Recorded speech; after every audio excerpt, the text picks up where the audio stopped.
word, O Lord, is truth. Consecrate us in the truth.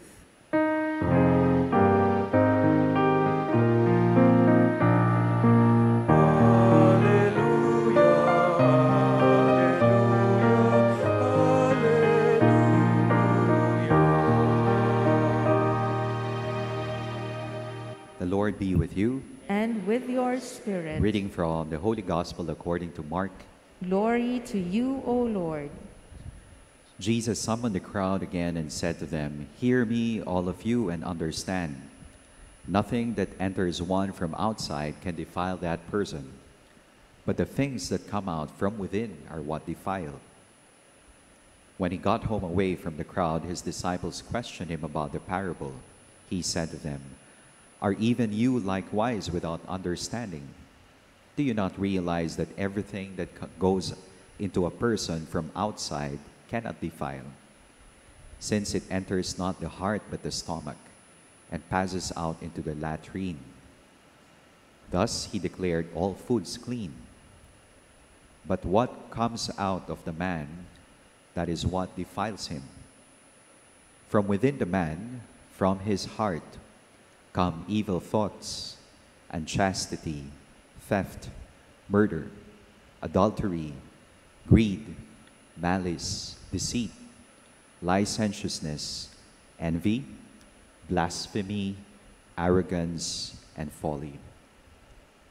All these evils come from within, and they defile. My dear friends, the Gospel of the Lord. Praise to you, Lord Jesus Christ. Good afternoon, sisters and brothers in Christ. Peace and blessings and a blessed Wednesday to everyone. It is often said that the month of February is the month of hearts, araw ng mga puso, because of Valentine's Day. But even though it is not Valentine's Day, we are called to a daily heart check. How is your heart? Kumusta ang iyong puso? Kumusta ang iyong kalooban? We say matters of the heart matter. Matters of the heart are the heart of the matter. If you have problems regarding your physical heart, perhaps it's good to see your doctor, your cardiologist. If you have problems regarding your emotional heart, it's good to see your friends, or perhaps a counselor. If you have concerns regarding your spiritual heart, it's perhaps good to approach the sacrament of confession. Matters of the heart matter. How is your heart? What kind of heart do you have? Yan ba ay puso na puno ng pasasalamat? A grateful heart? An expanding heart? Or is it a heart na nagiging matigas at sarado? Hard hearts. Anong klaseng puso meron ka? Meron daw yung pusong mamon. Meron yung pusong lito. Sabi ng isang millennial father, "My heart is like semento." Ay hollow blocks, sabi niya. Matigas, pero may karupukan. What kind of heart do you have? My dear friends in Christ, we have heard from our readings today, first of all, the first reading from the book of Genesis. It's all about the creation story. God created the heavens and the earth, human beings. God created our heart. And our heart, it is like a garden. And how do we cultivate that garden? Sa ating puso, masasabi mo na para yang isang garden. There are weeds, there are wheat. Our responsorial psalm says, a grateful heart, a heart praising God, is a holy heart. Grateful people are happy people. Grateful people are not only happy people, but they are healthy and holy people. And finally, in our gospel reading today, it says here, what comes out of a person's heart, that is what defiles him. Some points for reflection.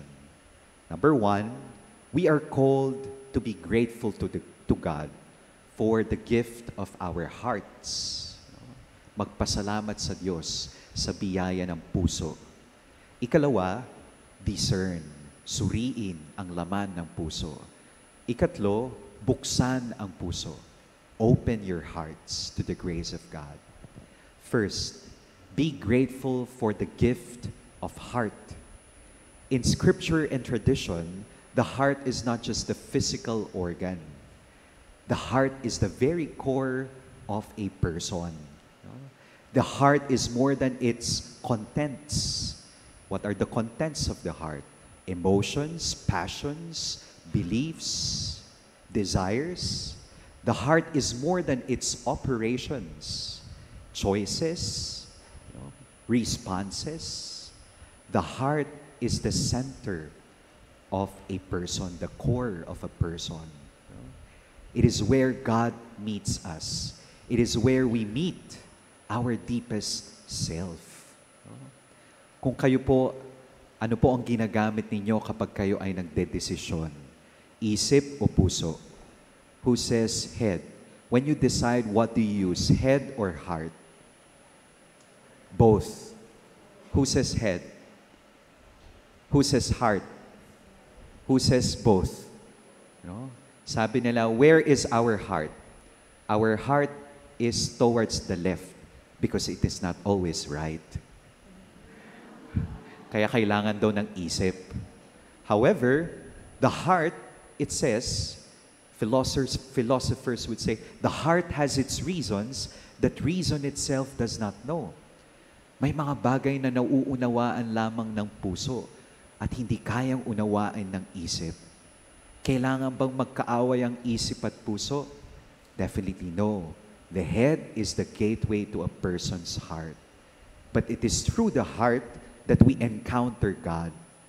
Sabi ni St. John Chrysostom, if we have found the way to our heart, we have found the way to heaven. Pero alam natin, napakahirap. The journey from the head to heart, it is a complicated journey. It is a long, arduous journey. Be grateful for the gift of the heart because it is where we would encounter God. Second, we are called to discern the contents of our heart. There is this joke. Yung mga earthworms daw, merong 5 puso. Earthworms. Yung octopus, 2 puso. Kung meron ka daw more than 1 heart, anong klaseng animal ka? Sabi ng mga spiritual directors, we have 2 kinds of heart. The pusilla anima and the magna anima. The pusilla anima, it is the petty heart, the childish heart, the insecure heart. And the magna anima, that is our childlike heart, our mature heart. What kind of heart are we nurturing? Are we feeding every day? Definitely, we would be hurt because we will live in a wounded and a wounding world. Lahat naman tayo masasaktan. No matter how much we protect ourselves, no matter how much we try our best not to hurt our loved ones, we would be hurt. But how do we respond to such hurts? Shall we allow the hardness of heart or the mellowness of heart? If God designed hearts capable of breaking, then also it has the capacity to be mended. The hardness of heart, ang pagiging matigas na puso, it is our choice. It is our decision and never part of the plan of God. And finally, we are called to open our heart. God is powerful enough to really make wonders in our life, miracles. But no matter how powerful God is, there is something that He cannot do. And that is to open our heart. We hold the key to our heart. Ang susi sa pagbubukas ng ating puso, saradong isip, saradong palad, nasa sa atin.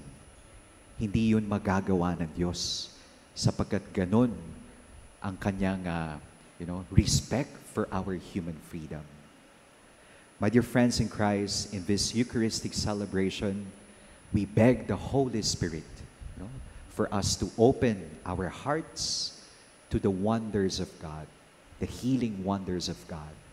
If we have found our way to our heart, then perhaps, indeed, we have found the way to heaven, to healing, and to the grace of new beginnings. Amen.